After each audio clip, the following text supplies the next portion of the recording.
ஆஹ், அறிவியலும் அனுபவம்ங்கிற YouTube channel வந்து இப்போ ஓப்பன் பண்ணியிருக்கோம். இதில் வந்து குறிப்பிட்டு எந்த விதமான விஷயம் இல்லாமல் எல்லா ஃபீல்டும் அனைத்தும் இப்படி கூட சொல்லலாம், அனைத்தும் அறிவியலும் அனுபவம் அப்படின்னு கூட சொல்லலாம். நான் வந்து இப்போ சிம்பிளாக தெரியுங்கிறதுக்காண்டி அறிவியலும் அனுபவம் எழுதியிருக்கேன். ஏன்னா அறிவியல் இல்லாமல் வந்து அனுபவத்தை மட்டுமே வச்சு ஒன்றும் செய்ய முடியாது. அனுபவம் இல்லாமல் அறிவியலுமே பண்ண முடியாது. ஏன்னா கட்டுறது கைமண் அளவு அப்படிங்கிற விஷயம் இருக்கிறதுனால எல்லா விஷயங்களும் மக்களுக்கு தெரிய வேண்டிய சூழ்நிலை இருக்க, சொல்லிக் கொடுக்கணும், தெரிஞ்சு சொல்லிக் கொடுக்கணும் என்ற நோக்கத்தோடு இந்த விஷயத்தை வந்து இந்த யூடியூப் சேனல் ஓப்பன் பண்ணியிருக்கோம். இதை வந்து ஷேர் பண்ணுங்க அப்படிங்கிற விஷயம்லாம் சாக வேண்டியெல்லாம் கிடையாது. தேவைன்னா நீங்கள் வந்து பார்க்கணும்னா பண்ணிக்கிடுங்க. ஷேர் பண்ண வேண்டிய அவசியம் எனக்கெலாம் இல்லை. அந்த பர்பஸில் இதெல்லாம் பண்ணல. இதில் வந்து இப்போ நாங்கள் வந்து 22 ஏக்கரில் வந்து மீன் பிஞ்சு பண்ணை வச்சுருக்கோம். என்னுடைய முக்கியமான விஷயம் என்னென்னா, மீனுக்கு வந்து தீவனம் இல்லாமலே மீன் வளர்ப்பது எப்படி, தீவனம் என்பதை கொடுக்கக்கூடாதுங்கிறது என்னுடைய கான்செப்ட். தீவனம் வந்து கொடுத்து தான் மீன் வளர்க்கணும் அப்படிங்கிறது இப்போ உள்ள விஷயம், எல்லாருக்குமே பண்ணிட்டு இருக்க விஷயம். தீவனம் இல்லாமே மீன் வளர்க்கணும் அப்படிங்கிற ஒரே கான்செப்ட் வந்து மக்களுக்கு கொண்டு போய் சேர்க்கணும். இதை தீவனம் இல்லாமல் மீன் வளருமா அப்படின்னா வளரும். தீவனம் இல்லாமல் எப்படி வளரும் அப்படின்னு கேட்கும்போது அதுக்கான கேள்விகளை கேளுங்க, அதுக்கான பதிலாம் கொடுக்கப்படும் உங்களுக்கு. இப்போ நாங்கள் மீன் குஞ்சு வளர்க்குறது எல்லாமே இப்போ எல்லா மீன் குஞ்சுக்கும் 1 மந்த்துக்கு மட்டும் நாங்கள் வந்து ஃபீடு கொடுக்குறோம்.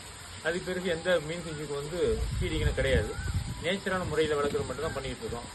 அதை நீங்களும் ஃபாலோ பண்ணிங்க. ஏன்னா மீனுக்கு வந்து தீவனம் கொடுத்து வளர்த்தோம்னா அது கட்டாயமாக வந்து லாஸ் தான். யாருமே வந்து அதில் ஜெயிக்க முடியாது, எனக்கு நல்லா தெரியும். அதனால் மீன் குஞ்சு வளர்க்குறோம், நாங்கள் வந்து நீங்கள் மீன் தீவனம் வாங்கி போடுங்க அப்படின்னு சொல்லி நாங்கள் மீன் குஞ்சு தீவனத்தை சேர்த்து உங்களுக்கு கொடுத்து அதை கொண்டு வளர்த்து நீங்கள் எந்த விதமாக ஜெயிக்க முடியாது. அது வந்து ஜெயிச்சது யாருமே இல்லை, எல்லாமே வந்து மைனஸ் தான்.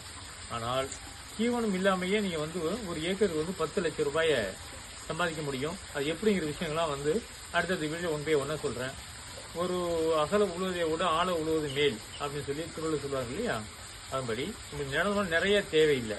கொஞ்சம் இடத்துலையே 1 ஏக்கர்லேயே நம்ம வந்து 1 கோடி ரூபாய் எப்படி சம்பாதிக்கிறது அப்படிங்கிறத என்னுடைய கான்செப்ட். இதில் 1 கோடி ரூபாய் பண்ண முடியுமா ஒரு ஏக்கரில் அப்படின்னா முடியும்.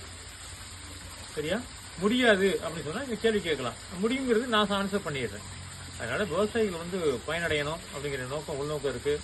அது வருங்கால சமுதாயத்தோட மாணவர்களும் வெளிநாடு போய் கனடா போகிறேன், அமெரிக்கா போகிறேன், நான் வந்து லண்டன் போகிறேன்னு சொல்லிட்டு அங்கே போய் கஷ்டப்பட்டுட்டு இருக்காங்க, நல்லா தெரியுது.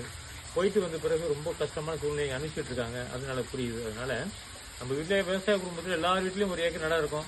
அந்த 1 ஏக்கரை வச்சுக்கிட்டு நம்ம வந்து செம்மையாக வாழ முடியும். வெளிநாடு போய் தான் பண்ணுங்கிற அவசியம் இல்லை, நமக்கு தவறான புரிதல் ஆகி போயிடுச்சு. அதனால் 1 ஏக்கரில் 1 கோடி ரூபா சம்பாதிப்பது எப்படி, 1 ஏக்கர் நிலத்தில் 10 லட்ச ரூபாய் மீனில் எப்படி சம்பாதிப்பது எப்படி அப்படி விஷயம்லாம் அடுத்த வீடியோவில் வந்து விளையாட சொல்கிறோம். நாங்கள் கேட்டுங்க. சந்தேகம் இருந்தால் கேளுங்க, கமெண்ட்ஸ் பண்ணுங்கள். தப்பு இருந்தாலும் சுட்டி காட்டிடுங்க, அதான் கரெக்ட். சரியா?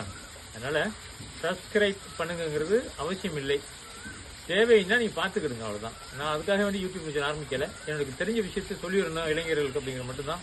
ஏன்னா சின்ன பிள்ளைலேருந்து விவசாயம் அறிவியல் மற்றும் வந்து எல்லா ஃபீல்ட்லையும் நான் உள்ளே போயிட்டு வந்திருக்கேன். அப்படிங்கிறதுனால தெரிஞ்சதை சொல்லிக் கொடுத்துறோங்கிற உள்நோக்கம் இருக்கிறதுனால இதை ஆரம்பிச்சிருக்கோம். அதனால் நீங்கள் வந்து தேவைப்பட்ட போது என்னை ஃபோனுக்கு பேசிக்கலாம். யூடியூப் சேனலை வந்து கமெண்ட் பண்ணி தெரிஞ்சுங்க. அடுத்த வீடியோவில் நம்ம பார்த்துக்கலாம். ரொம்ப நன்றி.